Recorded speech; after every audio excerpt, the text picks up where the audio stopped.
오늘 은혜 받으실 하나님 말씀은 요한복음 19장 14절에서 20절까지 말씀입니다. 요한복음 19장 14절에서 20절까지 오늘 우리에게 주시는 말씀을 고백하면서 함께 봉독합니다. 이날은 6월절의 준비일이요 때는 제6시라. 빌라도가 유대인들에게 이르되 보라 너희 왕이로다. 그들이 소리 지르되 없이 하소서 없이 하소서. 그를 십자가에 못 박게 하소서. 빌라도가 이르되 내가 너희 왕을 십자가에 못 박으랴. 대제사장들이 대답하되 가이사 외에는 우리에게 왕이 없나이다 하니 이에 예수를 십자가에 못 박도록 그들에게 넘겨주니라. 그들이 예수를 맡음에 예수께서 자기의 십자가를 지시고 해골 히브리 말로 골고다이라 하는 곳에 나가시니 그들이 거기서 예수를 십자가에 못 박을새 다른 두 사람도 그와 함께 좌우편에 못 박으니 예수는 가운데 있더라. 빌라도가 패를 써서 십자가 위에 붙이니 나사렛 예수 유대인의 왕이라 기록되었더라. 예수께서 못 박히신 곳이 성에서 가까운 거로 많은 유대인이 이 패를 읽는데 히브리와 로마와 헬라 말로 기록되었더라. 아멘. 옆에 계신 분한테요, 하나님이 우리에게 주신 말씀입니다. 한번 고백할까요? 하나님이 우리에게 주신 말씀입니다. 이 말씀을 중심으로 숨겨진 은혜라는 제목으로 함께 하나님 말씀을 나눕니다. 오늘 우리가 잘 알고 있는 것처럼 또 우리 시온성가대가 찬양했던 것처럼 종료주일입니다. 예수님이 십자가에 달려 돌아가시기 전에 예루살렘 성에 입성하시는 날, 그날을 수많은 사람들이 종려나무 가지를 흔들면서 어린 나귀 타기 오신 예수님을 메시아로 다윗의 자손으로 환영하며 그렇게 예루살렘 성이 온 성이 소란하게 또 그렇게 예수님을 맞이했던 날이 바로 종료주일 오늘입니다. 또 그 오늘로부터 시작해서 예수님 십자가 달려 돌아가시는 그 날까지 한 주간을 우리가 어떤 주간으로 삼고 있어요? 고난주간으로 삼고 지내고 있습니다. 우리 기독교는요, 이 고난주간에 굉장히 큰 의미를 둡니다. 또 굉장히 중요한 날로 생각을 합니다.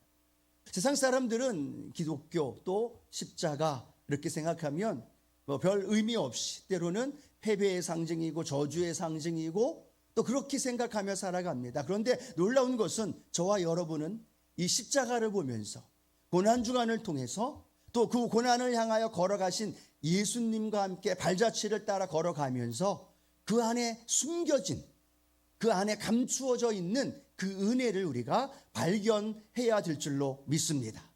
그냥 십자가를 보면 아무런 의미 없어요. 그런데 그 십자가 안에 담겨져 있는 그 은혜를 발견해야 돼요.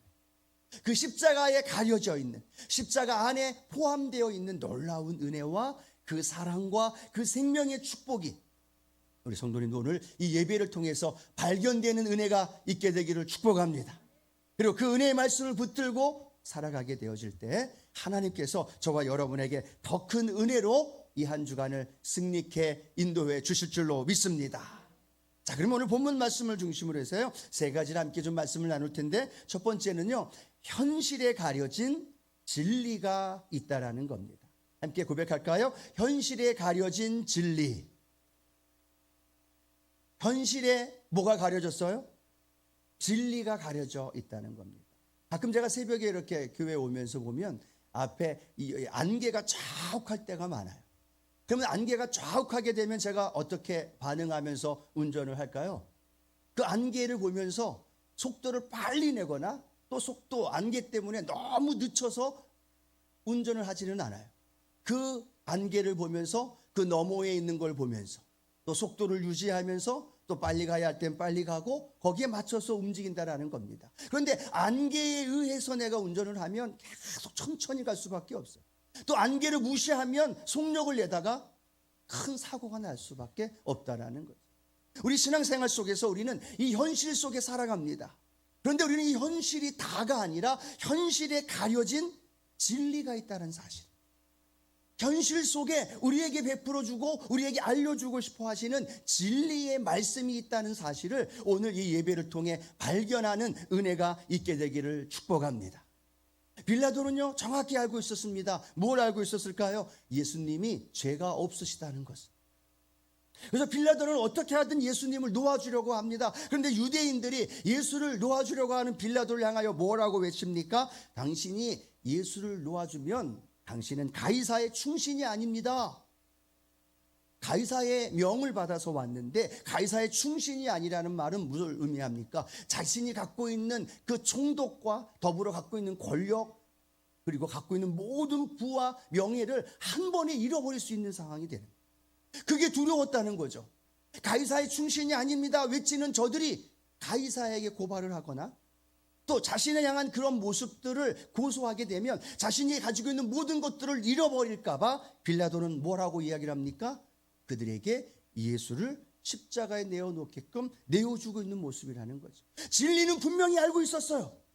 그런데 현실은 자기가 누리고 있는, 자기가 가지고 있는 그 백그라운드를 잃어버리기 아까웠기에 빌라도는 진리를 포기하고 현실을 선택했습니다.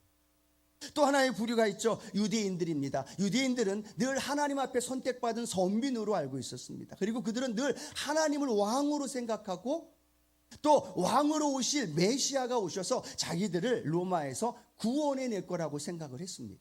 그런데 성경 오늘 우리가 읽은 말씀에 보니까 그들이 뭐라고 얘기하느냐? 엄청난 배교의 말을 하고 있죠. 요한복음 19장 15절 함께 읽어볼까요? 그들이 소리 지르되 없이 하소서 없이 하소서 그를 십자가에 못 박게 하소서. 빌라도가 이르되 내가 너희 왕을 십자가에 못 박으랴. 대제사장들이 대답하되 가이사 외에는 우리에게 왕이 없나이다 하니라고 말합니다.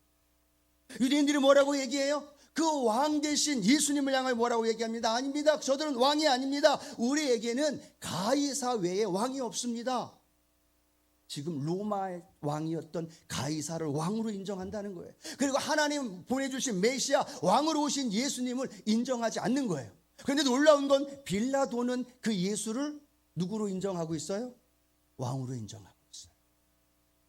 로마 총독 빌라도는 왕으로 인정하는데 유대인들은요 그 예수를 죽이려고 하는 목적, 자기들의 이견과 자기들의 율법과 어긋났고 자기들을 공격했던 예수를 십자가에 못 박아 죽이려고 하는 그 목적 때문에 진리를 외면하고 현실을 선택하고 예수를 십자가에 못 박아 죽이는 그러한 안타까운 모습이 오늘 성경을 통하여 우리에게 말씀하고 있습니다.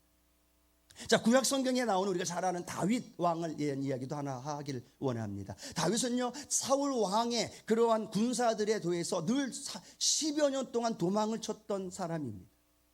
이스라엘에 도망칠 데가 없어서 때로는 저 블레셋에 도망가서 미친 척하면서 자신의 생명을 유지했던 그러한 다윗이었습니다. 어떻게 하면 이 도망자의 삶을 빨리 끝낼까 얼마나 기다렸겠습니까? 그런데 절호의 찬스가 왔습니다. 그 사울 왕을 단칼에 죽일 수 있는 찬스가 온 거예요. 사울 왕만 죽이면 이제는 누가 왕이 돼요? 다윗이 왕이 되는 겁니다. 정권을 탈환하고 자기가 왕이 되어서서 그렇게 나라를 다스릴 수 있는 절호의 찬스가 왔습니다. 그 찬스에 옆에 있는 부하들이 그 왕을 죽이자라고 이야기하는데 다윗은 뭐라고 얘기합니까? 안 된다. 저 사울 왕은 나를 죽이려고 하고 나를 지금 쫓아다니지만 저 왕은 하나님께로부터 기름 부음 받은 왕이다. 하나님으로부터 선택받은 기름 부은 왕을 내가 해할 수 없다. 그 하나의 고백을 통해서 다윗은 또 어떤 삶을 살아갑니까? 또 다른 도망자의 삶을 살아가는 거예요. 광야로 숲으로 마실 것이 없고 그리고 그렇게 힘들고 어려웠던 삶을 또다시 도망자의 삶을 살아가는지언정 하나님의 기름 부음 받은 왕을 죽일 수 없다라는 거예요. 무엇을 선택하고 있을까요? 현실이 아니라 진리를 선택하고 있다는 거예요. 눈에 보이는 현실 단칼에 죽여버리면 완전히 다윗 세상이에요. 그런데도 다윗에게는 하나님의 말씀, 하나님의 진리가 다윗에게는 선택할 수 있었고 그 다윗의 선택을 통하여서 그 삶은 고생이 되고 힘든 삶의 연속이었지만 결국 하나님은 하나님의 은혜 안에서 다윗을 왕으로 세우시고 하나님 마음에 합한 사람으로 인정해 주신 줄로 믿습니다. 똑같이 우리 신앙생활에도요 빌라도처럼 유대인처럼 다윗처럼 우리의 삶에는 현실과 진리가 공존해 있습니다. 그런데 현실은 너무 잘 보여요. 내 육체의 연약한 모습, 사업에 어려운 경제적인 문제, 관계 속에서 힘들어하고 또 상처 속에서 얼룩져 있는 내 마음, 또 정신적으로 영적으로 눌려서 힘들고 어려운 삶의 현장, 이 모습 현실이 그대로 우리 앞에 다가온다라는 겁니다. 어떨 때는 골리앗과 같이, 어떨 때는 여리고성과 같이 크게 다가옵니다. 그런데 우리는요, 그 현실을 보고 살아가는 사람들이 아니라 그 현실 속에서 하나님이 우리에게 주신 진리의 말씀, 하나님이 우리에게 주신 진리의 생명의 말씀, 그 말씀 붙들고 그 말씀을 기준으로 살아가야 될 줄로 믿습니다. 혹시 여러분, 우리가 현실 때문에 진리를 포기하고 살아가고 있지 않나요? 현실의 무게 때문에 진리를 외면하고, 현실 앞에 다가온 달콤한 유혹 때문에 진리를 불순종하고, 내 앞에 펼쳐져 있는 여러 가지 상황, 현실 때문에 타협하고 거기에 합리화하면서 하나님이 우리에게 주신 진리, 하나님이 우리에게 주신 그 말씀을 외면한 채 불순종하며 살아가고 있는 건 아닌지. 여러분, 현실은 늘 바뀝니다. 내가 지금 건강해도 그 건강함이 언제까지 유지할 줄 몰라요.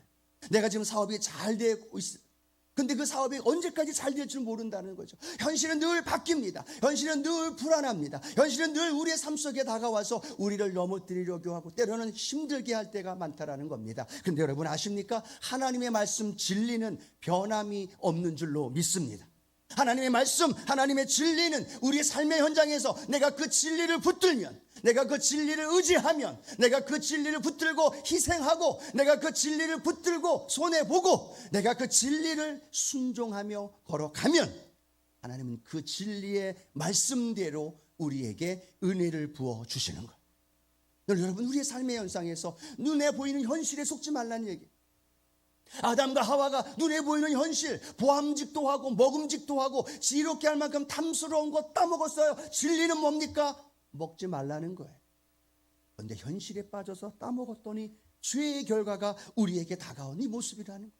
순간순간 우리에게 다가온 많은 사단의 유혹들, 많은 사단의 덫과 같은 것들 우리에게 다가옵니다. 그 현실을 바꿔놓고, 현실에 흔들려 놓고 우리에게 많은 것으로 넘어뜨리려고 다가오는 원수 마귀 앞에 저와 여러분 이렇게 믿음으로 고백해야 될 줄로 믿습니다. 요한복음 8장 32절 말씀 함께 믿음으로 고백할까요? 진리를 알지니 진리가 너희를 자유롭게 하리라. 이 말씀 좀 더 힘있게 한 번 더 외쳐야 되지 않을까요? 한 번 더 고백합니다. 진리를 알지니 진리가 너희를 자유롭게 하리라. 아멘.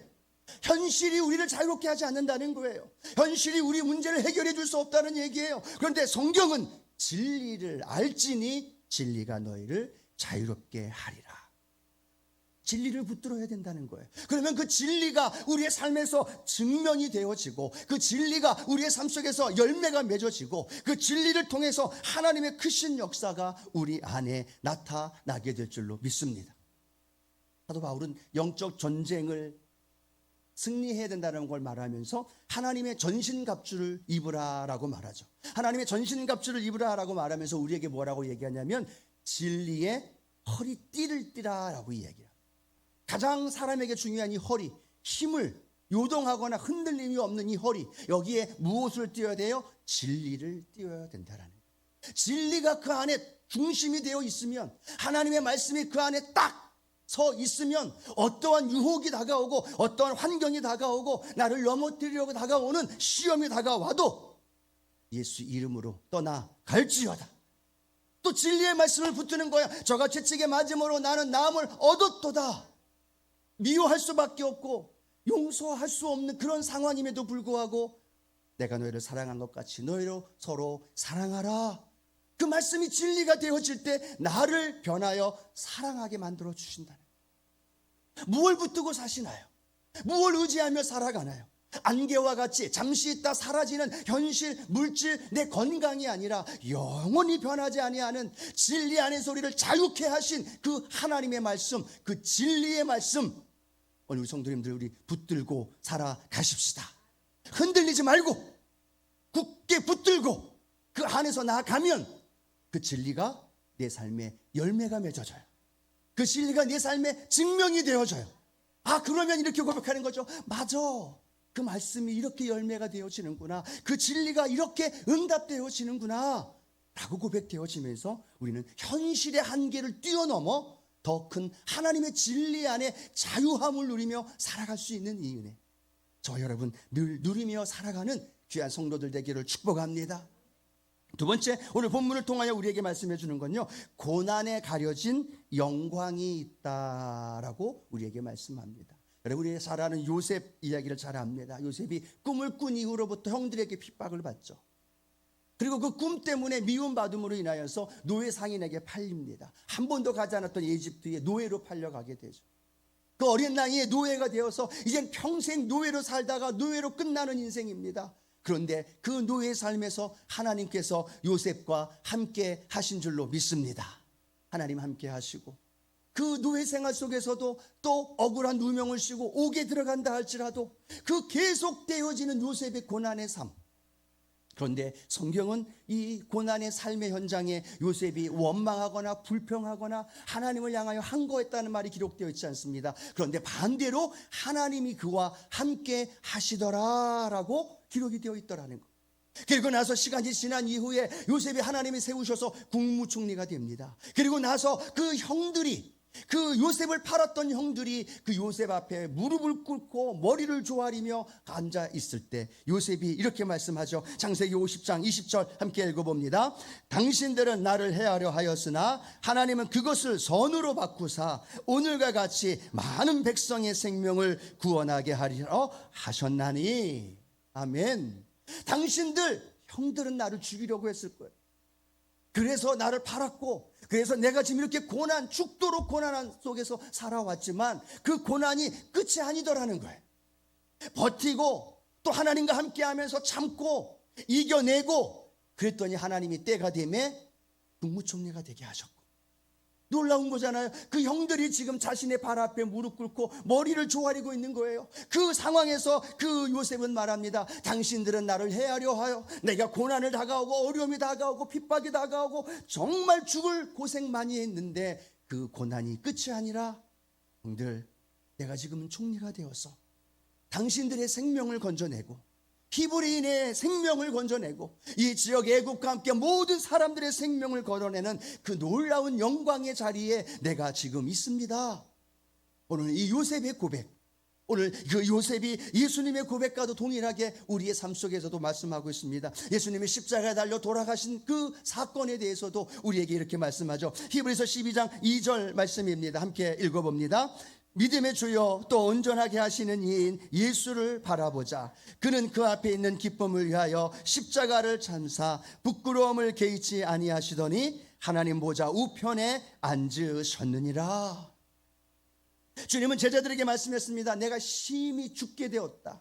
내 마음이 무너지고 내가 죽게 되었으니까 나를 위해 좀 같이 기도해 달라.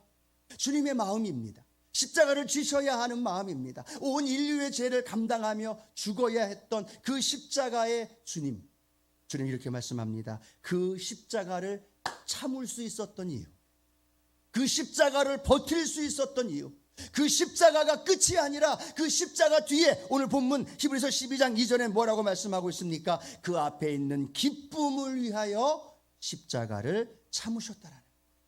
한번 고백할까요? 기쁨을 위하여 십자가를 참으셨습니다. 그냥 맹목적으로 참은 게 아닙니다. 그냥 버텨낸 것이 아닙니다. 그 십자가를 버티고 이기면서 그 주님은 기쁨을 보셨다는 거예요. 그 고난 뒤에 있는 기쁨, 그 주님이 하나님 보좌 우편에 앉으실 것, 죄로 말미암아 멸망당한 수많은 인생들이 그 십자가로 인하여 구원받아서 하나님의 자녀로 되어질 것을 바라보는 그 주님의 그 기쁨, 그 기쁨이 예수님 안에 가득했기 때문에 십자가가 모진 고난이었고 십자가가 정말 힘들고 어려운 감당할 수 없는 십자가였지만 주님이 그 십자가를 이기신 줄로 믿습니다. 무엇을 참으셨어요? 십자가를. 어떻게 참으셨어요? 기쁨이 있었기 때문에, 고난이 있었기 때문에 부활의 영광이 있었다는 사실을 우리에게 설명해 주면서 예수님의 십자가의 고난이 예수님의 부활로 연결해 주었다면, 사랑하는 성도 여러분, 저와 여러분의 삶에도요 고난이 있어야 영광스러운 부활의 은혜가 있음을 믿으시기 바랍니다. 우리의 삶의 현장에 고난이 다가오고 어려움이 다가올 때 있어요. 때로는 예수님 때문에, 때로는 나의 잘못 때문에, 때로는 사람들 원치 않는 상황 속에서 내가 고난받고 힘들고 때로는 희생해야 되고 어려울 때도 있다라는 겁니다. 그런데 그것이 그냥 버티고 참는 것이 아니라 우리 신앙인들은 그 고난 속에서 영광을 보아야 된다는 거예요. 그 고난 속에서 기쁨을 볼 줄 알아야 된다는 거예요. 이게 끝이 아니다. 이 고난 뒤에는 하나님께서 유익으로 나에게 채워주실 것이고, 이 고난이 있어야만 더 큰 하나님의 영광이 우리 가운데 일어날 것이다. 그런데 우리는요, 영광만 원해요. 응답만 원해요. 하나님의 복음만 받아 누리길 원해요. 하나님 앞에 나와 예배하는 것, 봉사하며 헌신하며 하나님 은혜 안에 살아가면서 주시는 복은 원하지 않고, 그냥 와서 예배드리고 잠깐 기도하고 하나님이 싸울 곳이 없도록 붙는 복만 원해. 하나님 앞에 드림이 없는데, 하나님 앞에 헌신이 없는데 그냥 복만 받기를 원하고, 그냥 건강하기를 원하고, 그냥 응답받기를 원하는 그런 마음이 있지는 않는지, 주님도 고난과 함께 부활의 영광을 같이 누릴 수 있었던 것처럼 저와 여러분도 우리 믿음 신앙 속에서 신앙 안에 다가오는 희생과 헌신과 섬김을 통하여서 하나님의 풍성한 은혜와 영광이 우리 성도님들 가운데 넘쳐날 줄로 믿습니다. 구원받은 건 예수님을 믿음으로 구원받아요. 그러나 하나님의 축복은 희생과 섬김을 통하여 우리에게 다가오는 것이고, 또 하나님 은혜 안에서 우리가 희생과 헌신과 섬김과 주님의 고난에 동참함을 통하여서 우리의 인생 속에 예수님을 닮아가는 놀라운 은혜가 우리 안에 넘쳐날 줄로 믿습니다. 여러분, 이번 주 지나가면 다음 주는 무슨 주일일까요? 부활주일입니다. 여러분, 이 어떤 예수님 믿고 나서 참 많은 부활주일을 보냈는데 그 어떤 부활주일보다도 더 은혜가 넘치는 부활주일이 되어지기를 소원합니다. 할렐루야. 그런데 그 어떤 부활주일보다도 은혜가 넘치고 부활의 은혜와 능력과 그 축복이 내게 가득 채워지길 원한다면 뭘 먼저 해야 될까요? 고난주간이라는 이 주간 속에서 예수님의 고난을, 예수님과 함께 걸어가는, 예수님과 함께 그 아픔과 희생과 헌신의 삶을 살아갈수록 하나님이 주시는 부활의 영광이 우리 안에 더 크게 느껴진다는 거예요. 고난주간을 아무런 의미 없이 그냥 멋대로 자기 마음대로 지내다가 부활주일이 왔어요. 근데 그 부활의 은혜가 있을까요? 아니죠. 고난주간 내내 여의도 복음 수원교회에서 하는 특별 새벽 기도회, 할렐루야, 특별 새벽 기도회 힘들어요. 주차 문제도 있어요. 아침 일찍 나와야 되고 잠도 자야 되고 또 여러 가지 문제가 있어요. 그런데 거기에 나와서 함께 기도해야겠다고 결단하고 시간을 쪼개고 물질을 쪼개고 삶을 쪼개면서 그 자리에 나와 기도하며 헌신할 때 한 끼 금식하고 그 금식하는 물질을 모아다가 트르키예와 시리아에 있는 고난당하는 사람들을 위해서 하나님 앞에 감사함으로 드릴 때, 그 과정 속에서 지나가야만 그 부활의 날에 우리에게 주시는 그 부활의 영광이 더 찬란할 줄로 믿습니다. 굶어봐야 먹는 거에 대한 감사를 알잖아요. 아파봐야 또 건강한 거에 대한 감사를 알아요. 우리가 이 고난의 이 한 주간, 이번 한 주간 저희 특별 새벽 기도에 함께 합니다. 그리고 한 끼 금식하면서 그 금식한 물질을 가지고 고난받고 있는 이웃들에게 도와주는 그 운동에 함께 할 겁니다. 여러분, 거기에 함께 동참하면서 여러분이 거기에 온 마음으로 함께하면 할수록 힘들기도 하고 배고프기도 하고 여러 가지 상황이 잘 풀리지 않을 때도 있을 수도 있습니다. 복잡한 상황의 길로 걸어갈 수도 있을 겁니다. 그런데 중요한 건요, 그 다음에 하나님이 주시는 부활의 영광과 부활의 기쁨은 그 어떤 때보다도 더 풍성할 줄로 믿습니다. 그 주인공이 되기를 소원합니다. 그 주인공이 되기를 축복합니다. 그 주인공이 되어지는 우리 모든 성도님들 되어지기를 주님의 이름으로 축복합니다. 그 다음에 세 번째로는요, 고난 뒤에 영광만이 아니라 조롱 뒤에 가려진 하나님의 섭리를 우리는 알아야 된다는 겁니다. 빌라도가 예수님을 십자가에 못 박으라고 내어줬습니다. 그런데 그 십자가에 명패가 하나 붙습니다. 그 명패에 뭐라고 붙냐면 유대인의 왕이라는 글자를 줍니다.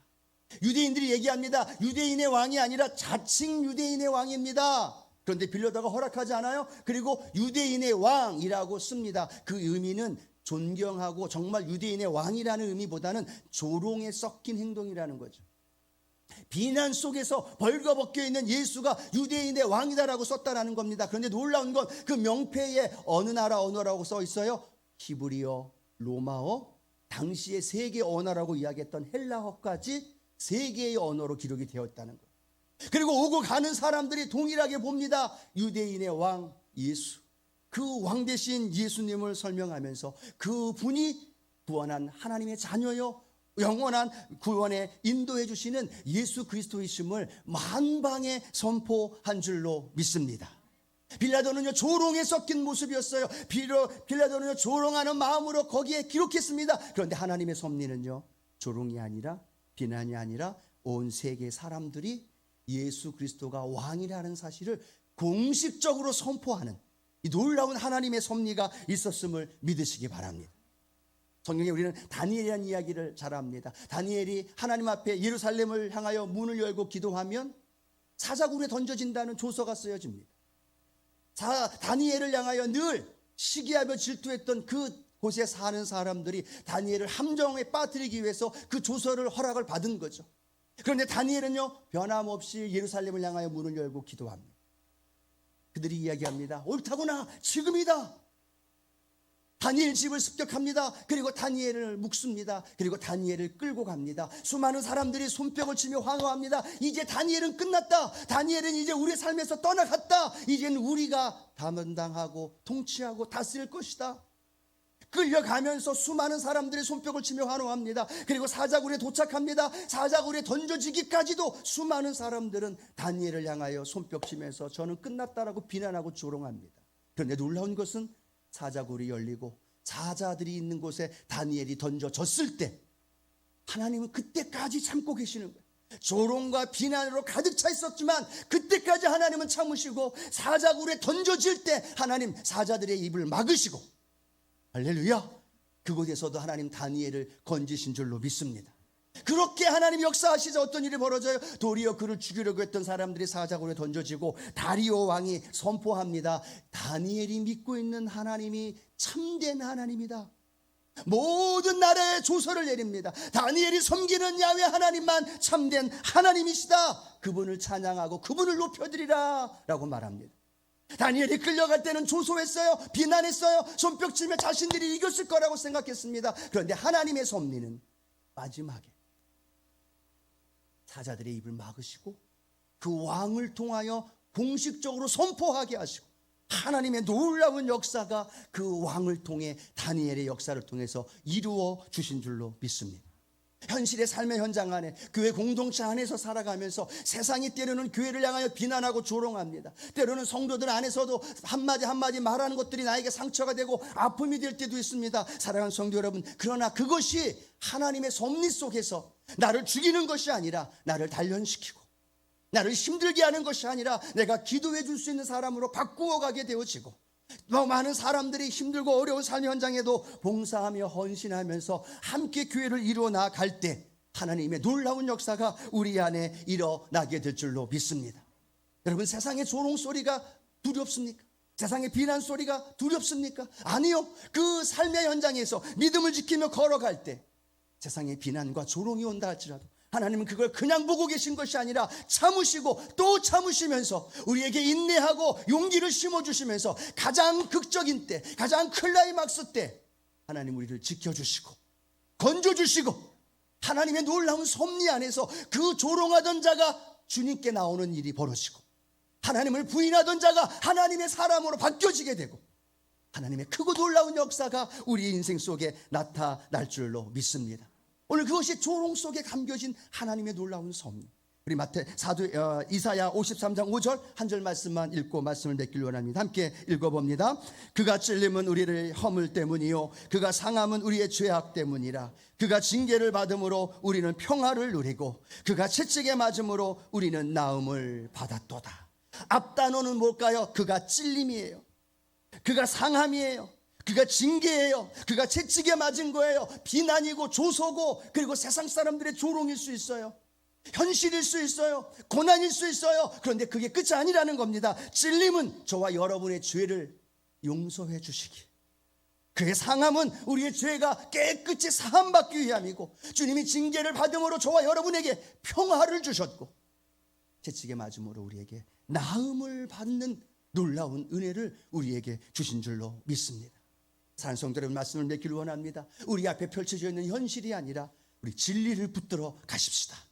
고난이 다가와도 고난 뒤에는 영광스러운 하나님의 그 놀라운 은혜를 묵상하면서 참고, 그리고 조롱이 다가와도 하나님 그 안에서 역사하실 섭리를 바라보면서 걸어간다면, 이번 한 주간 주님의 고난이 내 고난이 되고 주님의 부활이 내 부활이 되어지고, 그곳에 숨겨진 은혜가 내 것이 되고, 그러므로 더 큰 은혜가 우리를 통해서 흘러가는 복된 역사 일어날 줄로 믿습니다. 그런 은혜, 축복의 주인공들 되기를 주님의 이름으로 축원합니다. 기도하겠습니다. 사랑의 주님, 숨겨진 은혜를 우리가 발견하며 그 은혜로 살아가게 하여 주옵소서. 눈에 보이는 현실에 속지 않게 하시고, 고난이 다가올 때 참고 이기며 영광의 주인공들 되게 하시고, 조롱과 비난 속에서도 믿음을 지키며 하나님 주신 놀라운 섭리의 주인공들로 우리를 삼아 주옵소서. 예수님의 이름으로 축복하며 기도드립니다. 아멘.